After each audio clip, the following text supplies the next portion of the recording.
People assume an avoidant ends up with someone easy, someone who never questions, never pushes, never asks for more than the bare minimum.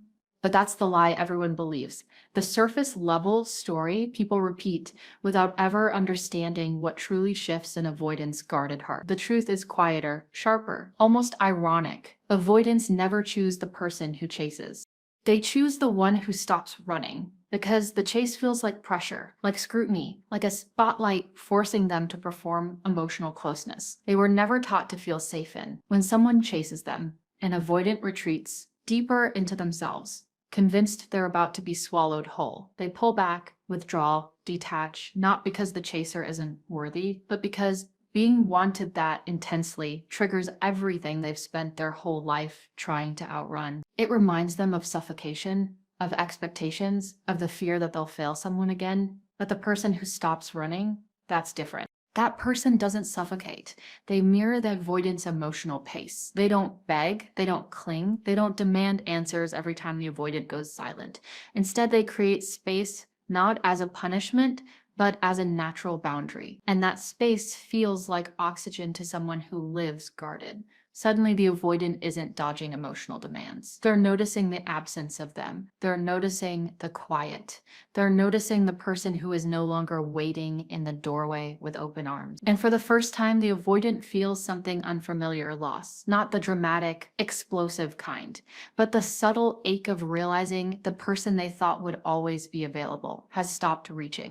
That moment sparks something the chaser could never ignite. Curiosity, then awareness, then longing. The avoidant begins replaying old conversations, noticing the softness in that person's presence, remembering how it felt to be understood without being cornered. The emotional distance that once felt protective now feels empty. This is the twist no one expects. Avoidants fall for the one who respects their independence, but doesn't shrink themselves to earn love. The one who doesn't try to rescue them from their emotional walls. The one who simply steps back and chooses themselves. And that's when the avoidant realizes something they were never ready for. That real love isn't found in the person who chases them relentlessly, but in the person who offers closeness without losing themselves. The avoidant ends up with the one who stops running, because that's the only person who teaches them the truth they've been avoiding all their life. Love can feel safe. Connection doesn't have to be a threat. And sometimes losing the one who walked away becomes the moment an avoidant finally wakes up to everything they were afraid to want. Avoidants are drawn to the one who doesn't beg, not because they crave emotional coldness, but because they are terrified of the weight of someone else's need. The avoidant heart has always lived with an unspoken rule. Pressure equals danger, closeness equals exposure. So when someone responds to their distance with panic, fear, and frantic reaching, it sets off every alarm they've spent their entire life trying to silence. But the person who stands steady in the silence, not cold, not detached, just grounded, becomes the quiet contradiction the avoidant never sees coming. This is the person who can hold space without demanding more than the avoidant can give in the moment. And that calmness, that emotional stability, becomes magnetic.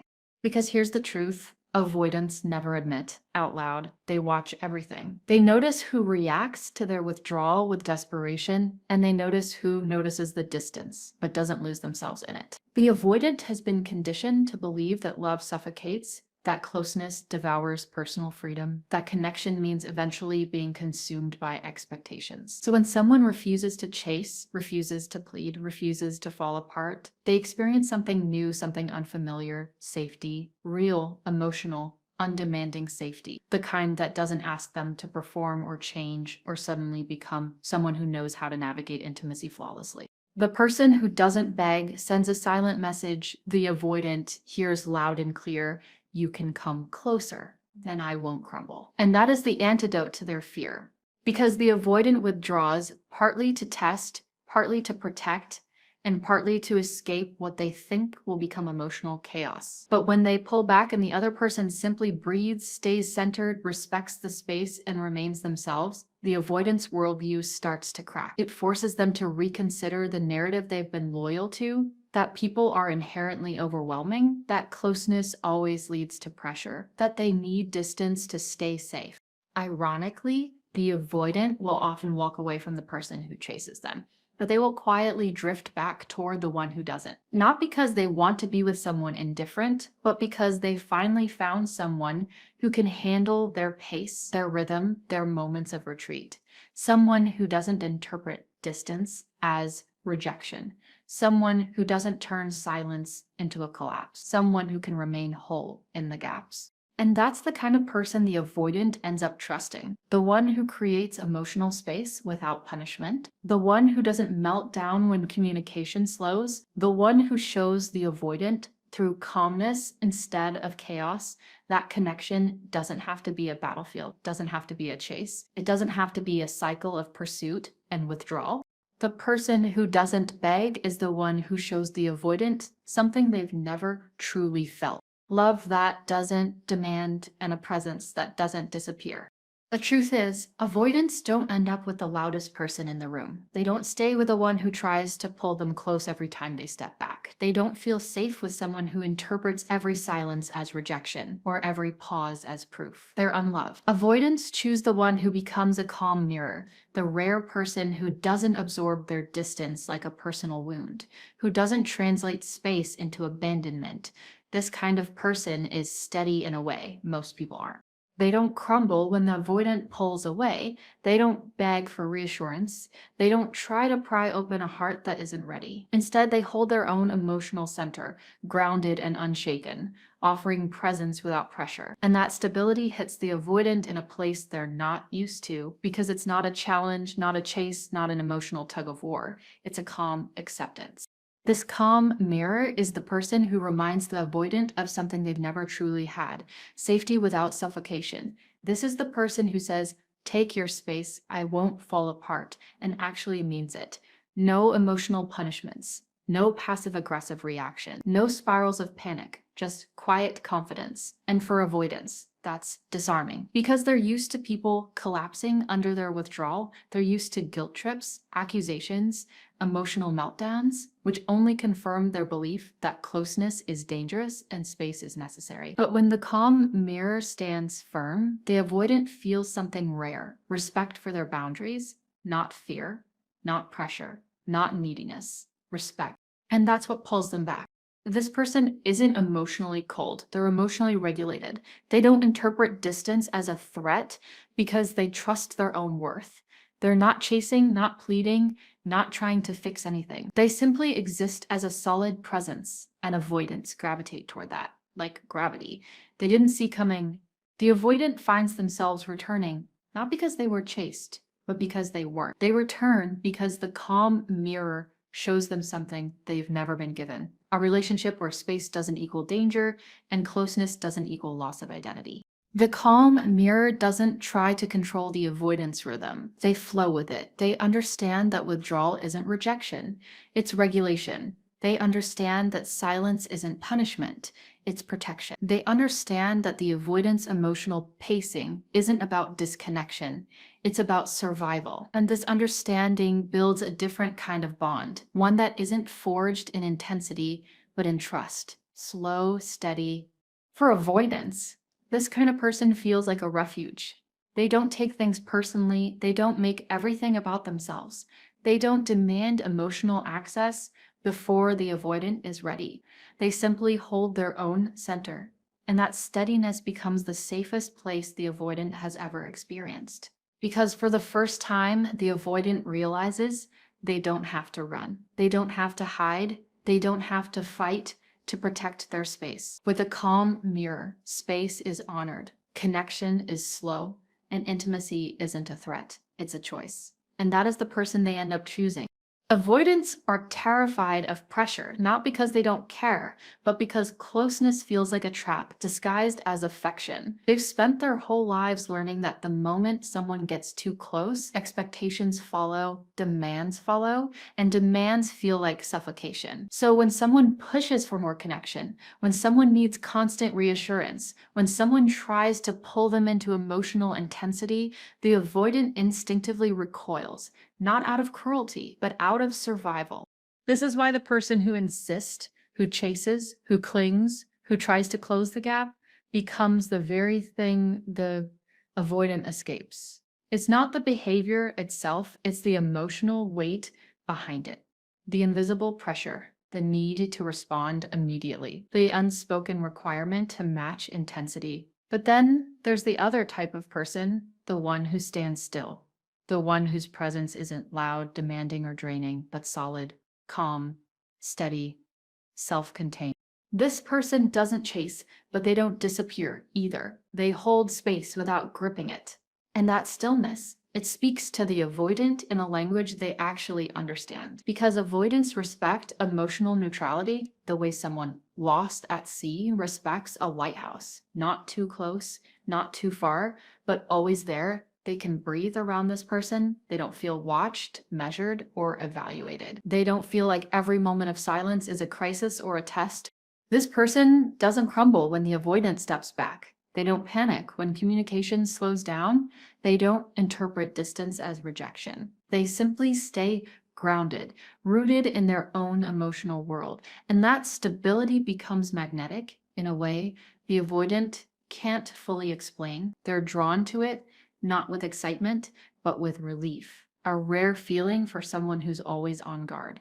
This is the partner who doesn't try to fix them, heal them, or force intimacy on them. They don't point out inconsistencies. They don't pressure them to open up. They don't weaponize feelings. They exist with a quiet confidence that says, I'm here, but I don't need to hold you hostage. And that, ironically, is what brings the avoidant closer. Not because they're being pursued, but because they aren't. Not because they're being needed, but because they're being respected. Avoidants don't move toward intensity. They move toward emotional safety. They move toward someone who can sit in silence without spiraling, someone who can give space without resentment, someone who doesn't try to fill every gap with noise or anxiety. The unshakable presence becomes the only place where the avoidant doesn't feel like they need to defend themselves. It becomes the first relationship where space isn't a threat and connection isn't a burden. In that rare balance, distance without punishment, closeness without pressure, the avoidant finally stops running. Because for the first time, they don't have to. Avoidants don't open up easily, not because they don't feel, but because they feel too much. They walk through relationships with a quiet, hidden panic, a fear that if someone sees the real them, the soft parts beneath the distance, it'll be used against them. So they build defenses, layers of emotional steel, rehearsed attachment, practiced quiet. Most people only ever meet the armor. Most people think the armor is the person, and that's why most people never get past it. But every avoidant has one person, the one they end up choosing, who does something no one else thinks to do. They don't try to break down the walls. They try to understand why the walls exist. This person isn't loud. They're not dramatic. They don't demand vulnerability like it's owed. They don't interrogate emotional distance or try to pull confessions out of the avoidant like teeth. They simply see what others miss, that the avoidant's silence isn't cruelty, it's protection. That the withdrawal isn't rejection, it's fear. They recognize the difference between someone who doesn't care and someone who cares so deeply. They're afraid of the consequences of being known. And because they can see the human behind the habit, they respond differently. They don't chase. They don't beg. They don't push. But they don't disappear either. They stay, not in a suffocating way, but in an anchored, grounded way. They show the avoidant something rare. Consistency without pressure, presence without demand, curiosity without intrusion. They create a space where the avoidant learns slowly, quietly, that they won't be punished for opening up, that their feelings won't be used as leverage, that their fears won't be thrown back at them during conflict. This is the person who becomes safe enough for the avoidant to finally whisper things they never planned to say out loud. The person who hears the tremble under the avoidant's steady tone and doesn't expose it. The person who realizes the way the avoidant turns away is actually them trying not to break. The person who can look at the armor and say, I know you're protecting something precious. I won't touch it until you hand it to me. This kind of understanding is magnetic to an avoidant, not because it forces them open, but because it gives them space to open themselves. And when an avoidant chooses someone like this, it's not quick, it's not sudden, it's not dramatic. It happens the way ice melts, slowly, almost invisibly, until one day the armor softens and the truth comes out. They never needed someone to break their walls. They needed someone who could see the person inside them and not run. Because avoidants don't open up for the one who pushes hardest. They open up for the one who understands them before they're ready to speak. Avoidants aren't searching for flawless people or perfect love stories. That's the biggest misunderstanding. They don't want a partner who checks every box, heals every wound, or knows exactly what to say at every moment. Perfection overwhelms them, idealization scares them. Being placed on a pedestal feels like a threat, not a gift. What they're actually looking for is something far quieter, something softer, something safer. Because for an avoidant, connection doesn't happen fast. It doesn't ignite instantly. It doesn't begin with fireworks or grand confessions. For them, connection starts slowly, like a dim flame that only grows when it's not suffocated by pressure. That's why they end up with someone who understands this rhythm, someone who doesn't panic when things move at a different pace, someone who doesn't mistake slow for disinterested. This kind of unexpected compatibility shows up in the person who understands that love doesn't have to be loud to be real. The person who intuitively senses that the avoidance silence isn't rejection, it's self-protection. The person who knows how to stay steady even when the avoidant pulls back because they recognize that withdrawal isn't always about them. Sometimes it's about fear. Sometimes it's about overwhelm. Sometimes it's simply the avoidant trying to catch their breath in a world that demands too much too fast. Avoidants gravitate toward the one who sees this without taking it personally, the one who can read the quiet, the one who can handle a slower unfolding without needing constant reassurance. They want someone who can sit in the pauses and not feel abandoned, someone who doesn't mistake space for danger, someone who doesn't crumble when the connection goes still for a moment because they trust that stillness doesn't mean endings. And it's in that trust, that emotional steadiness, that the avoidant finally relaxes. Because emotional safety for them is not about intensity, it's about consistency. Not about closeness on command, but closeness that grows naturally. They don't want the person who tries to rush into their guarded heart.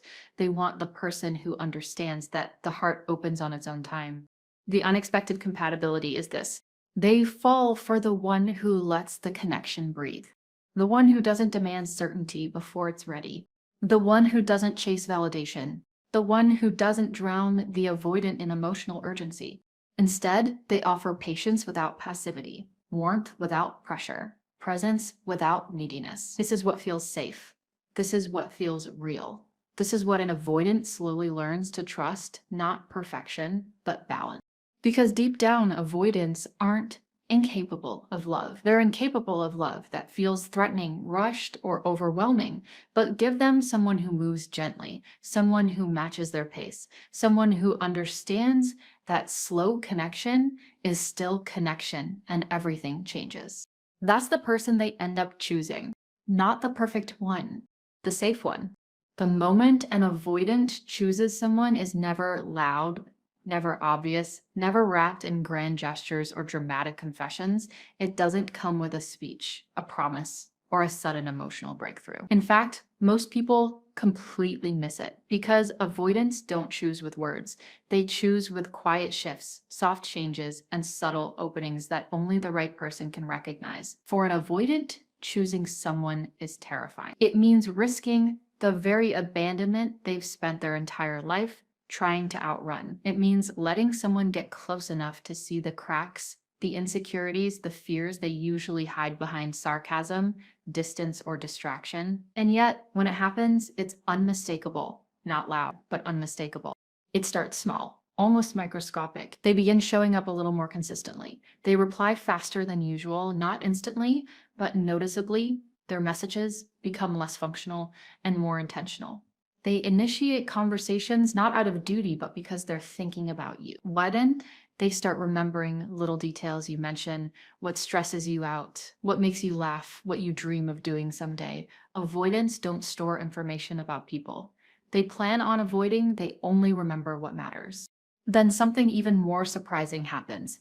They create space, not distance, space. Space for you in their routines, space in their day, space in their mind. They check in even when they don't have to. They make plans first instead of waiting for you to ask. They carve out time in ways they've never done before. Avoidants protect their personal space like it's sacred territory. So when they start sharing it, make no mistake, that's choosing.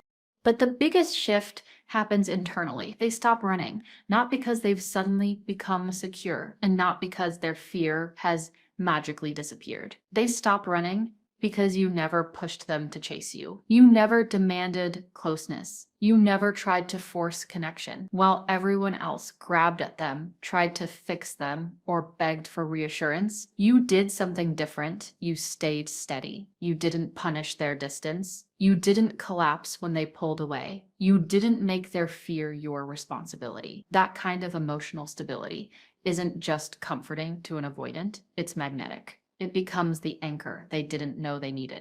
And so the avoidant begins to lean carefully at first, hesitantly, quietly. You'll see it in their tone, in the softness of their responses, in the way they start letting you into the hidden parts of their world. They won't call it vulnerability, but that's exactly what it is. It won't look dramatic, but it will feel different.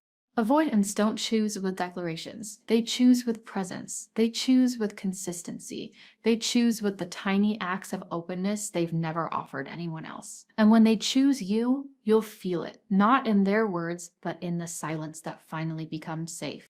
Avoidants have a rhythm that most people misunderstand, a rhythm shaped by fear, independence, and the quiet terror of being known too deeply. And this is where the paradox begins. Because while the world assumes avoidants want reassurance, validation, and constant proof of loyalty, the truth is the opposite. They don't run from love. They run from pressure. They run from the weight of someone needing them more than they can emotionally breathe. They run from being the center of someone's stability.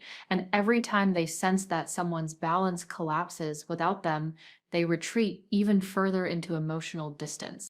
But here's the contradiction no one expects. Avoidants gravitate toward the person who doesn't crumble in their absence. The person who doesn't beg, plead, or panic when silence fills the space. The one who can survive without daily reassurance, intense contact, or constant emotional feeding. Avoidants are pulled toward someone who chooses them, but doesn't need them. That difference is everything, because needing feels suffocating. Choosing feels safe. They quietly observe how people react when they take space, and they notice two types of reactions. One reacts with fear, the fear of being abandoned, the fear of being ignored, the fear that silence equals rejection. That person unintentionally ends up confirming the avoidant's biggest fear. If I get close, I'll be responsible for someone's emotional world, and that pressure makes them distance even further. Not because they don't care, but because they literally don't know how to carry someone else's emotional survival. The other reaction, calm, stability, a sense of self that doesn't disappear just because the avoidants step back. They don't lash out, they don't chase, they don't spiral. They simply continue being themselves, leaving the door open without trying to drag the avoidant through it. This person becomes magnetic, not because they play games, but because they are grounded enough not to be shaken by distance.